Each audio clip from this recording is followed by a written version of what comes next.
नमस्कार किसान भाइयों, मैं कमला प्रसाद मौर्य घोरावल सोनभद्र उत्तर प्रदेश से।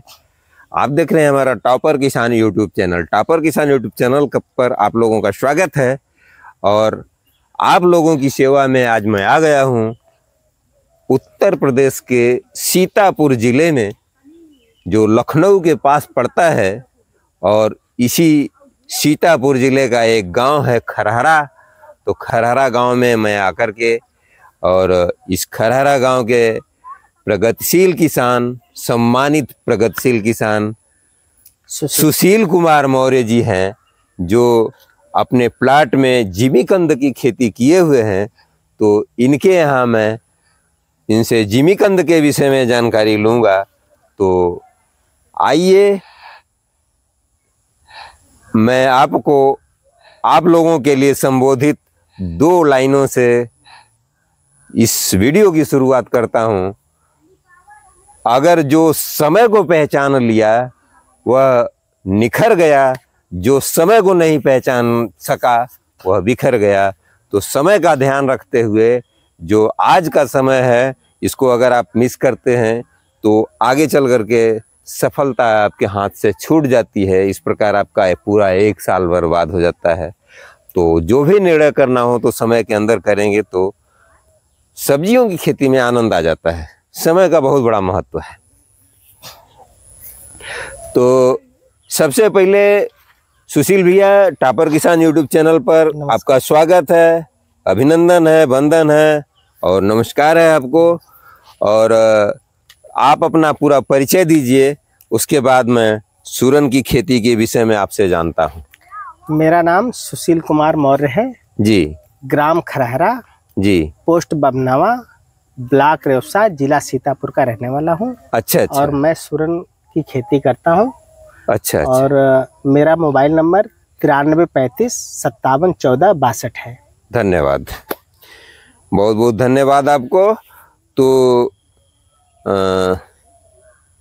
ये सूरन की खेती की शुरुआत आप किस महीने में करते हैं? और हमारे किसान भाइयों को जो उत्तर प्रदेश से लगभग हैं या मध्य प्रदेश से हैं, बिहार से हैं, जिन एरिया में ठंडी का मौसम काफ़ी समय तक रहता है जी, तो वहाँ किस महीने में खेती इसकी की जाए कि किसान भैया लोग सफलतापूर्वक इसको उगा सकें? तो कृपया इस विषय में जानकारी दें। और आपके अपने यहाँ जो आप खेती करते हैं, इसको कब लगाते हैं? ये जिमीकंद की खेती हम 1 मार्च से इसकी बिजाई का काम करते हैं। 1 मार्च से ही बुआई शुरू कर देते हैं? 1 मार्च से बुआई का काम करते हैं। लेकिन कुछ किसान भाइयों का कहना है कि 1 मार्च से अगर बुआई करते हैं तो अप्रैल और मई में काफ़ी लू चलती है, जिससे पौधे झुलस जाते हैं। तो पौधे झुलस जाएंगे तो उत्पादन खराब हो जाता है। तो ऐसी परिस्थितियों में आप इसका कैसे मैनेजमेंट करते हैं कि पौधे झुलसने ना पाएँ और पर्याप्त मात्रा में ये जो है पौधा आपका ग्रोथ कर पाए? देखिए, 1 मार्च से हम बुआई करते हैं, लगभग 1.5 से 2 महीना जी, तो इसे जमाव में लग जाता है। अच्छा। 1.5 से 2 महीने के बाद ही इसका जमाव होता है। हाँ हाँ हाँ। तो अप्रैल और मई, हाँ हाँ, लगभग लास्ट मई में इसका जमाव होता है। अच्छा। और जून 1 महीने में जो है थोड़ा बहुत जो भी हल्का फुल्का मतलब लू की वजह से झुलसता है, हाँ। वो पानी हम 15 दिन के अंतराल पर इसे देते हैं। और वो भी मेड़ से आधी मेड़ मतलब पूरा नहीं डुबाते हैं इसे पानी से। हाँ। आधी मेड़ डुबाते हैं। और हल्का फुल्का तो भाई अब टेम्परेचर का असर है तो झुलसेगा तो है। अच्छा। इसके लिए हम नहीं रोक पाएंगे कुछ भी। अच्छा। नहीं, कुछ भी नहीं, क्योंकि ये वातावरण है जी। जैसा वातावरण होगा उसका प्रभाव तो थोड़ा बहुत पड़ेगा ही। तो सबसे पहले इसके खेत की तैयारी आप कैसे करते हैं? हम 1 एकड़ में 3 ट्रॉली। हाँ हाँ। ट्रॉली की साइज लगभग 7 बाई 14 की। अच्छा, 7 बाई 14 की जो टाली आती है। हाँ, 3 ट्रॉली कंपोस्ट की खाद यानी गोबर की खाद डालते हैं। खूब सड़ी हुई खाद जी। और 2 ट्राली मुर्गी की खाद। 2 ट्राली मुर्गी की भी डालते हैं? हाँ, 5 ट्राली हम खाद 1 एकड़ में डालते हैं। 1 एकड़ में डालते हैं जी। और डाल करके और खेत की जुताई कर देते हैं। तो पहले गहरी जुताई करते हैं कि कैसे करते हैं? नहीं, पहले तो गहरी जुताई होती है। अच्छा, बुआई प्लाऊ से चल चलाते हैं या फिर कल्टीवेटर से ही जोत देते हैं? फिलहाल तो हमारे पास जो है जो साधन उपलब्ध है कल्टीवेटर और हैरो है। अच्छा, तो उसी से जोतते हैं? उसी से जुताई करते हैं। प्लाऊ हमारे पास तवेदार हैरो मैंने देखा आपके पास है। हाँ, हैरो और कल्टीवेटर से ही जुताई फिलहाल करते हैं। अच्छा। अगर प्लाऊ से अगर मिल जाए तो बहुत ज्यादा बेहतर, क्योंकि इसके लिए जितनी ज्यादा गहराई हो, गहरी जुताई हो, उतना ही बेहतर है। जितना गहरी जुताई होगी उतना ही अच्छा, उतना बेहतर है। अच्छा अच्छा। तो बुआई से 8 से 10 दिन पहले हम यही कंपोस्ट की खाद और मुर्गी खाद और एकड़ पे 1 बोरी यूरिया और 25 किलो फास्फोरस, अरे पोटास, अच्छा सॉरी पोटास डाल करके जुताई कर देते हैं। और इसके बाद दूसरे या तीसरे दिन बुआई स्टार्ट कर देते हैं। अच्छा, तो जब इसकी आप बुआई करते हैं जी, तो बुआई करते समय बीज से बीज की दूरी क्या रखते हैं और लाइन से लाइन की दूरी आप क्या रखते हैं? बीज से बीज की दूरी 1 से 1.25 फीट होती है। अच्छा। और मेड़ से मेड़ की दूरी 3 फीट। मेड़ से मेड़ की दूरी 3 फीट? 3 फीट रखते हैं। तो इसको एक ही बार आप मेड़ इसकी बना देते हैं कि फिर जरूरत पड़ती है मेड़ बनाने की? नहीं, एक ही बार हम मेड़ बना देते हैं इसका। और इसके बाद जो है धान की पराली से ढक देते हैं। अच्छा। और उससे बेनिफिट हमारा ये होता है कि खरपतवार का जमाव कम होता है जी, और मिट्टी बरसात में कट के नीचे नहीं जाती है। और मिट्टी हमारी मुलायम बनी रहती है और गर्मी में नमी भी बनी रहती है उससे। अच्छा अच्छा। पानी हमें कम लगाना पड़ता है। पानी कम लगाना पड़ता है पराली डालने से ऊपर। पराली डालने से जी। मेड़ एक ही बार बना देते हैं हम। एक ही बार मेड़ बना देते हैं? हाँ, एक ही बार मेड़ बना करके और पराली डाल देते हैं। फिर जरूरत नहीं पड़ती है? दोबारा कुछ नहीं करने की जरूरत पड़ती है। निराई की जरूरत पड़ती है कि नहीं? निराई की जरूरत बरसात में, वही जुलाई के महीने में हल्के फुल्के, जैसे पराली पड़ी होती है तो हल्की फुल्की निराई करनी होती है, वो हम करवा देते हैं। नहीं तो फिर सिर्फ एक बार मात्र? अच्छा, केवल एक बार।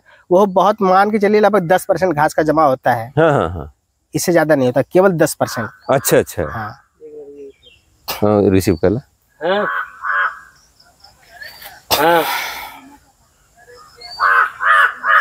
का अरे तो कह दो कि ऑटो से भेज देना, कह दो कि जीजा से भेज दे, वीडियो बनवाए फोन की कह दो कहे भेज दे, नहीं तो अपने लेके आइए आज दे। हाँ, कह दो जीजा भेज दो, कोई है ना। ठीक। हाँ बताइए भैया जी। तो मतलब पराली की वजह से आपका जो है घास खरपतवार कम आता है? बहुत कम होता है। और एक बार निराई कुराई कर देते हैं तो काम खत्म हो जाता है? काम खत्म। अच्छा, तो बरसात में सिंचाई की जरूरत पड़ती नहीं है? बरसात में सिंचाई की जरूरत नहीं पड़ती है। अच्छा, तो इसमें और कोई रोग बीमारी लगती है? हाँ, इसमें जो है कभी कभी जो है फंगस लगता है बरसात में। अच्छा। तो उसमें जो है कोई भी फफूंदीनाशक एक डाल देते। फिलहाल अभी तक हमारे खेती में ऐसा नहीं हुआ है। ऐसा नहीं हुआ है? ऐसा कभी अरे बाबा, जब आप में नहीं हुआ तो किसी में नहीं होगा। लेकिन अगर प्लांट है, कभी कोई परेशानी आती है तो लक्षण के अनुसार उसका इलाज किया जा सकता है। ठीक जी। तो किस तारीख को आपने लगाया है ये हमने ये फसल जो हमारी लगी हुई है? हाँ। ये 3 मार्च की बुआई है। 3 मार्च की बुआई जी? अच्छा, 3 मार्च। तो अब मैं देख रहा हूँ कि फसल गिरने लगी है। हाँ, लगभग तैयार हो चली है जी, तैयार हो चुकी है। अब फसल अपने आप गिरने लगी है। अभी 15 दिन के अंदर ये सारे पौधे गिर जाएंगे, एकदम कुछ भी नहीं गिर जाएंगे। उसके बाद इसको काटते हैं भी। हमने देखा कि भैया जो है इसको काट देते हैं इतना पर से। हाँ। शायद खुदाई से कुछ पहले। हाँ, दरअसल जैसे दीपावली इस साल जल्दी पड़ रही है। हाँ जी जी। तो इसे बीज से इसलिए काट दिया जाता है कि थोड़ी सी इसकी अंदर की जड़ें जो है कमजोर हो जाएंगी। जी जी। तो हमें सफाई करने में आसानी मिलेगी, आसानी हो जाएगी। हाँ, और अगर काटते नहीं है तो जड़ें मजबूत रहेंगी तो सफाई में ज्यादा समय लगता है। ज्यादा समय लगता है जी। तो अगर इस ढंग से आप खेती करते हैं इसकी, तो इसमें लगभग पैदावार कितनी आती है? और कुछ किसान भाई तो ये कह रहे हैं कि इसको खुदाई में बड़ा मेहनत होता है, तो वो कैसे मैनेज करते हैं? उस समय मिट्टी को नम होना जरूरी है कि कड़ी मिट्टी में भी खुदाई करते हैं? कैसे करते हैं, क्या करते हैं, बताइए इसको। देखिए, खुदाई में तो भाई मेहनत तो लगती है। अच्छा, खुदाई मेहनत लगती है, लेकिन ये मान के चलिए कि 2 आदमी 1 एकड़ जमीन मान के चलिए 5 से 6 दिन में खुदाई कर देते हैं जी। अच्छा अच्छा। 5 से 6 दिन के अंदर 1 एकड़ में 6 दूनी 12-13 लेबर लगते हैं मन जी। 12-13 1 एकड़ में 1 एकड़ में खुदाई कर देते हैं। अच्छा। इसके बाद जो है हम और बंदे लगा करके और जो जड़ें जमीन के अंदर में निकली होती है उसकी सफाई करवाते हैं। हाँ हाँ हाँ। मतलब खुदाई जो है 5 से 6 दिन के अंदर 1 एकड़ की कर देते हैं जी। तो लगभग उत्पादन क्या निकल कर आता है आपका? हमारा 1 एकड़ का उत्पादन लगभग 180 से 220 के आसपास रहता है। अच्छा, 1 एकड़ में। अच्छा जी। और रेट भाव तो वही हम देख रहे हैं कि लगभग 50-60 के आसपास मिलता है आप लोगों का? जी। वही 50 से 60। अच्छा। अगले साल तो 75 रुपए किलो तक रहा। हाँ। लेकिन इस साल जो है 60 तक रेट है। अच्छा जी। तो ये 60 रुपए प्रति किलो। हाँ, बीज का जी। और इस समय जो कच्चा बिक रहा है हम देख रहे हैं कि क्या रेट है करीब? कच्चा इस समय है 40 से 45 रुपए प्रति किलो जी। तो जो इस समय दीपावली पर तत्काल लेकर खरीद कर ले जा रहे हैं उसको इस रेट में मिल जाता है जी। वही मंडी भाव है, वही मंडी भाव जी। और फुटकर रेट जो है और प्लस जाता है। हाँ, समझ रहे जी।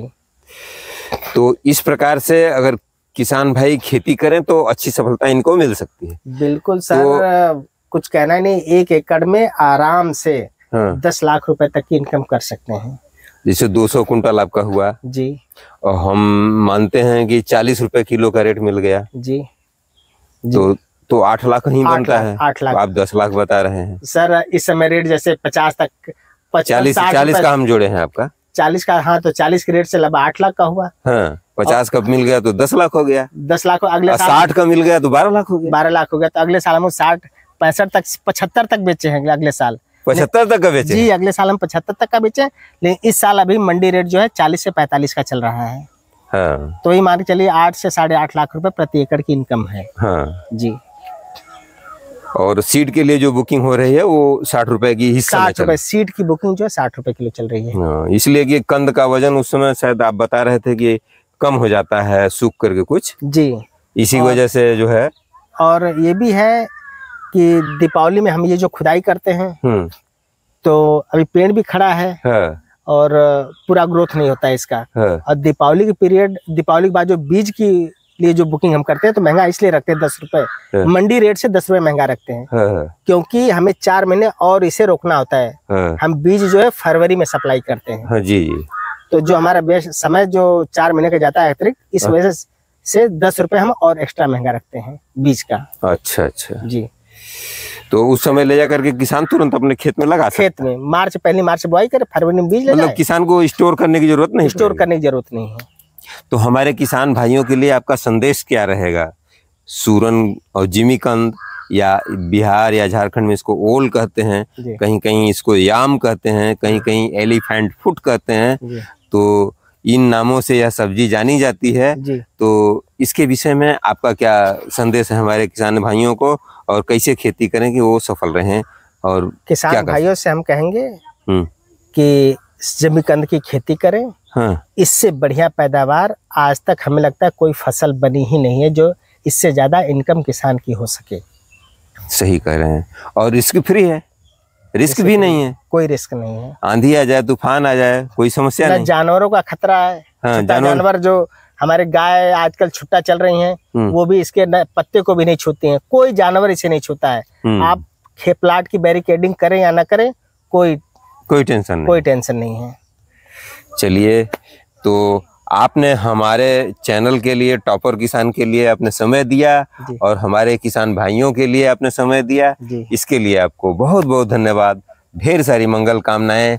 तो देखा आप लोगों ने किसान भाइयों कि किस तरह से जिमीकंद की खेती करके आप इतना रुपया कमा सकते हैं। मैं इसका दावा नहीं करता हूं, लेकिन आप सच्चाई को नज़दीक से परख सकते हैं। मैंने लाइव टेस्ट करके भी एक वीडियो में बताया हुआ है। इसके में आपको सुशील कुमार भैया ने काफ़ी अच्छी जानकारी दिया है और उम्मीद है आप लोगों को काफ़ी इससे सहूलियत मिलेगी और आपको काफ़ी अच्छी जानकारी मिली होगी। तो अगर आज की यह वीडियो आपको अच्छी लगी है तो इस वीडियो को लाइक कीजिएगा, शेयर कीजिएगा, टॉपर किसान फेसबुक पेज को भी फॉलो कीजिएगा और लाइक कीजिएगा। तो समझ सकते हैं जिमीकंद की खेती कितना फायदेमंद हो सकती है। नमस्कार किसान भाइयों। तो इसी के साथ आज का वीडियो मैं यहीं समाप्त करता हूं। तो अगली वीडियो में आप लोगों से फिर मुलाकात होगी। तब तक के लिए आप हम लोगों को आज्ञा दीजिए। नमस्कार, धन्यवाद। जय जवान, जय किसान, जय विज्ञान।